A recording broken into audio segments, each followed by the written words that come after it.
السلام علیکم ناظرین، اس ویڈیو کے شروعات میں ہم دیکھتے ہیں ادرنی میں سلطان بایزید کے ساتھ مارا خاتون کے پاس آتے ہیں تو مارا خاتون ان سے کہتی ہیں میرے سلطان ہمارے حرم میں نئے مہمان آئے ہیں۔ تو سلطان کہتے ہیں یہ ایک طویل سفر کے پہلے مراحل ہیں، جس کا راستہ آپ کے سائے کی طرف آتا ہو وہ مسافر واقعی خوش نصیب ہوگا۔ اس کے ساتھ ہی سلطان ان کے ساتھ بیٹھ جاتے ہیں اور مارا خاتون کہتی ہیں سلطان آپ کی عمر دراز ہو تاکہ مظلوم آپ کے سائے میں سکون پا سکیں۔ قسطنطنیہ میں نوترس سپاہی سے کہتا ہے تم نے اچھا کام کیا۔ یہ کہتے ساتھ وہ سونے کے سکوں کی ایک تھیلی اس کی جانب اچھال دیتا ہے اور خود وہاں سے آگے بڑھ جاتا ہے۔ ادھر بالی بے سلطوق کے ساتھ رابزون قلعے میں داخل ہوتے ہیں اور اندر جا کر بغور ہر چیز کا جائزہ لیتے ہیں۔ قسطنطنیہ میں اورحان جانے کی تیاری کر رہا ہوتا ہے اور مصطفیٰ سے کہتا ہے ایورانوس اغلو تک خبر پہنچ گئی ہوگی، کیا ایسا ہی ہے نا مصطفیٰ؟ تو مصطفیٰ کہتا ہے میرے سلطان پہنچ چکی ہے۔ یہ سن کر اورحان کہتا ہے ایورانوس اغلو کاش تم نے اس لانتی ضد سے چھٹکارا پایا ہوتا، کاش تم نے اپنی صف کا چناؤ درستگی سے کیا ہوتا تو اب سب کچھ بالکل مختلف ہوتا، لیکن نصیب کی بات ہے۔ یہ سن کر مصطفیٰ کہتا ہے میرے سلطان وہ جان جائے گا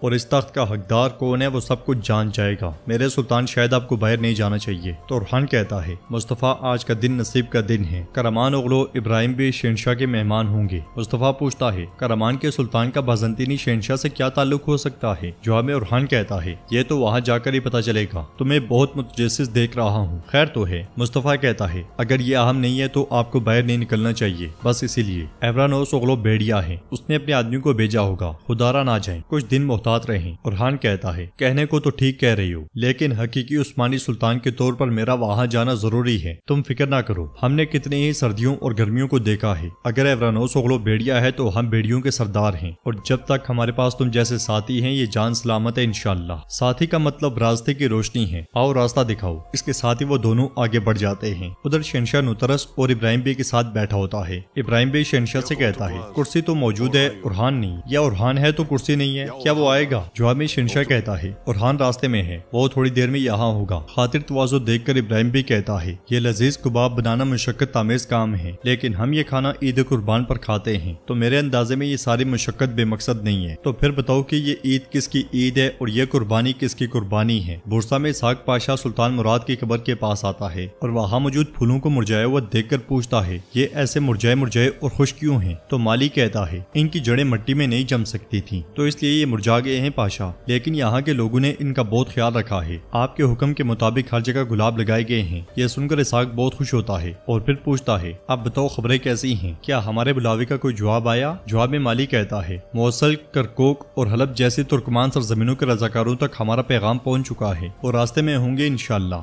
سمرقند، بخارا اور خیرے جیسے آباء و اجداد کے سرزمینوں تک ہمارے پیغامات پہنچا دیے گئے ہیں۔ چوبالی سلطان حاجی عبدالہادی اور امیر احمد بخاری اور ساتھ میں بابا حیدر سمرقندی جیسے قابل قدر لوگ اپنے طالب علموں کے ساتھ سفر پر روانہ ہوئے ہیں، جلدی وہ کرمان سرزمین سے گزر کے بورسا میں داخل ہو جائیں گے انشاءاللہ۔ یہ سن کر اسحاق خوش ہوتے ہوئے کہتا ہے انشاءاللہ ان مشکل دنوں میں ترکوں کو متحد کرنے والے اللہ کا لاکھ لاکھ شکر ہے۔ کرمان اغلو بھی اس بھائی چارے سے کوئی سبق سیکھے گا۔ ہم ادریا تک سے لے کر چین کی دیواروں تک روایات سے متحد عظیم خاندان ہیں، ان پھولوں کو بھی اس مرجھائی ہوئی حالت میں نہ چھوڑو، گلاب کے بیج بنیادوں میں چھپے ہوتے ہیں، یہ یہاں سے اکھاڑ کر کسی مناسب جگہ پہ لگنے چاہیے۔ یہ کہتے ساتھ ہی وہ سلطان مراد کی قبر کو پانی دیتا ہے اور ساتھ ہی قبر کے پاس بیٹھ کر دعا مانگتا ہے۔ ادھر ہم دیکھتے ہیں کہ اورحان بھی باقیوں کے ساتھ جا بیٹھتا ہے۔ ابراہیم بھی کہتا ہے مان لیتے ہیں کہ ہم نے تمہاری پیشکش قبول کر لی، عثمانی رضاکاروں کو ہماری سرزمینوں سے گزرنے کی اجازت نہیں دی، کرمان اغلو کو اس سے کیا فائدہ ہوگا؟ تو شہنشاہ کہتا ہے وہ بدلہ لے کر اپنی ساکھ کو دوبارہ سے بحال کرے گا۔ تو ابراہیم بھی کہتا ہے ہمارا انتقام باقی ہے، جب تک نیلا آسمان گر نہ جائے، جب تک زمین میں سوراخ نہیں ہو جاتا، یہ بدلہ لیا جاتا رہے گا، لیکن ہماری ساکھ میں کوئی کمی نہیں آئی۔ یہ سن کر اورحان کہتا ہے ہم میں سے 40 ہیں اور ہم سب 40، ہم ایک دوسرے کو جانتے ہیں سلطان ابراہیم، تمہارا داماد محمد اپنی فوج کے ساتھ تمہارے دارالحکومت آیا تھا، کرمان کی سرزمینوں کو روندا یہ کافی نہ تھا کہ اس نے رستم پاشا اور پیری پاشا دونوں کو قتل کر دیا۔ اگر یہ ہمارے دوست قسطنطینوس کا سفیرانہ اقدام نہ ہوتا تو شاید وہ تمہارے دارالحکومت کو بھی لے لیتا۔ حقیقت کو پردے میں چھپانے کا کوئی فائدہ نہیں، محمد ہم سب پہ مسلط ایک پریشانی ہے، لیکن پھر بھی کہتے ہو کہ تمہاری ساکھ اپنی جگہ پہ ہے۔ پھر نوترس کہتا ہے سلطان ابراہیم ہمیں صرف بطور دوست نہیں رہنا چاہیے، ایک ہی وقت میں تقدیر تک کا اتحاد چاہتے ہیں۔ شہنشاہ کہتا ہے اگر قسطنطنیہ گرتا ہے تو ہم سب فنا ہو جائیں گے، لیکن چونکہ ترکمانوں کو واحد رہنما محمد ہے تو تم بھی فنا ہو جاؤ گے۔ ہم کہتے ہیں کہ ہم میں سے کسی کو فنا نہیں ہونا چاہیے، محمد فنا ہو جائے۔ نوترس کہتا ہے اس کے علاوہ اگر تم رضاکاروں میں رکاوٹ بنتے ہو تو محمد کی طاقت کمزور پڑ جائے گی، مزید یہ کہ وہ پیٹ میں چھرا گھونپے جانے کا خوف بہت قریب سے محسوس کرے گا۔ اگر یہ جنگ عثمانی جیت گئے تو اوغوز کے رہنما تم نہیں محمد ہوگا اور وہ وہاں نہیں رکے گا، یقیناً تمہاری ریاست کی باری بھی آئے گی، اور اگر تم نے ہمارا ساتھ دیا تو ہماری دیواروں کا محاصرہ کرنے والا محمد اکیلا رہ جائے گا، اسے ناگزیر نقصان ہوگا اور وہ یہ برداشت نہیں کر سکے گا۔ محمد کی طرف سے چھوڑے گئے خلا کو تم پر کرو گے۔ ایدرنی میں سلطان اورحان، کرامان میں سلطان ابراہیم۔ شہنشاہ کہتا ہے یا تو تم اس تاریخی موقع کو قبول کرو گے یا پھر محمد جس دن تمہیں تباہ کرے گا اس دن کا انتظار کرو گے۔ تم سے تمہاری بیٹی چھیننے والے محمد سے تم اس سے بہتر بدلہ نہیں لے سکتے۔ یہ سنتے ساتھ ہی ابراہیم بے گہری سوچ میں پڑ جاتا ہے۔ ایدرنی میں گلشہ اس ہار کو دیکھ رہی ہوتی ہے جس پر اس کے بابا ابراہیم بے کا نام لکھا ہوتا ہے کہ اسی لمحے سلطان وہاں پہ آتے ہیں اور گلشہ کو سوچ میں پڑا ہوا دیکھ کر اس سے پوچھتے ہیں کہ ان خیالوں میں گم ہو گلشہ؟ تو گلشہ ایک دم سے کھڑے ہو کر کہتی ہے نہیں میرے سلطان، ہار دیکھ رہی تھی جو آپ نے شادی پر دیا تھا۔ جب میں نے اس پر اپنے بابا کا نام دیکھا میں خود کو روک نہیں پائی۔ سلطان پوچھتے ہیں تم انہیں یاد کرتی ہو نا؟ یہ سن کر گلشہ کہتی ہے جب مجھے یاد آتا ہے کہ انہوں نے آپ کے ساتھ کیا کیا تو پھر میں انہیں یاد نہیں کرتی، لیکن میں اپنے دل کو روک نہیں پاتی سلطان۔ یہ سنتے ساتھ ہی سلطان اسے اپنے پاس بٹھاتے ہیں اور ہار کی جانب دیکھتے ہوئے کہتے ہیں بہرحال وہ تمہارے بابا ہیں، دل کو نہیں روکا جا سکتا۔ انہیں یاد کرنے سے یا ان کے لیے حسرت رکھنا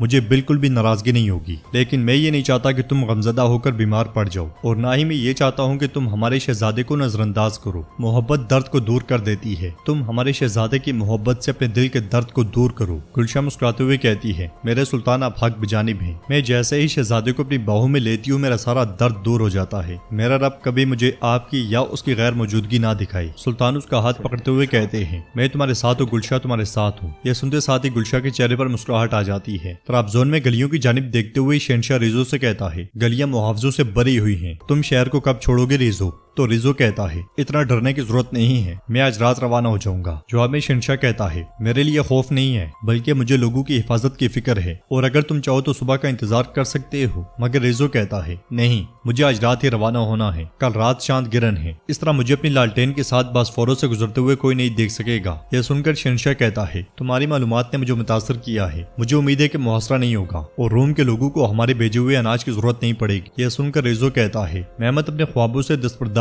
ہونے والا شخص نہیں ہے، لیکن تمہارے بہادر دوستوں کی بدولت اس کا خواب کبھی بھی حقیقت کا روپ دہار نہیں سکتا۔ اب میں چلتا ہوں۔ یہ کہتے ساتھ ہی ریزو چلا جاتا ہے۔ ناظرین اس کے بعد ہم سربیائی محل میں دیکھتے ہیں نوترس سے سونا لینے والا سپاہی برانکوچ سے کہتا ہے کیا آپ اب بھی ہچکچا رہے ہیں؟ تو برانکوچ کہتا ہے عثمانیوں کی محمد کے خلاف جانے کا مطلب ہر چیز کا خاتمہ ہو سکتا ہے۔ جواب میں وہ سپاہی اسے بھڑکاتے ہوئے کہتا ہے قسطنطینوس کے ہمارے ساتھ وعدے کی وجہ سے ہم پہلے ہی محمد کے خلاف ہو چکے ہیں، ہمیں اب اس کے بجائے آگے کیا کرنا ہے اس پر بات کرنی چاہیے۔ تو برانکوچ کہتا ہے ہم نے جو وعدہ کیا تھا وہ آرتھوڈوکس کے نام پر تھا، یہ مت بھولو کہ اس کا کوئی سیاسی مقصد نہیں ہے۔ اس پر سپاہی کہتا ہے ہم یہ سب جانتے ہیں، مگر آپ کے چہرے کی پریشانی کو دیکھ کر نہیں لگتا کہ آپ کو معلوم ہے۔ برانکوچ کہتا ہے وقت آنے پر میں کیا جانتا ہوں اور کیا نہیں سب دیکھ لیں گے۔ اس لیے میں ایک سپاہی وہاں پہ آ کر کہتا ہے جہاں بازو کے سربراہ سردار آغا آئے ہیں۔ یہ سنتے ساتھ ہی وہ سپاہی برانکوچ سے کہتا ہے اپنا رویہ دکھانے کا اس سے بہتر موقع نہیں ہو سکتا۔ تو ناظرین اس کے ساتھ یہ ایپیسوڈ بھی اختتام پذیر ہوتی ہے۔ اگر آپ کو ویڈیو پسند آئے تو ویڈیو کو لائک کر دیں، چینل کو سبسکرائب نہیں کیا ہوا تو سبسکرائب کر کے نوٹیفیکیشن بیل کو لازمی سے آن کر لیں۔ انشاءاللہ ملتے ہیں نیکسٹ ویڈیو میں، تب تک کے لیے رکھیں اپنا اور اپنوں کا بہت زیادہ خیال۔ اللہ نگہبان۔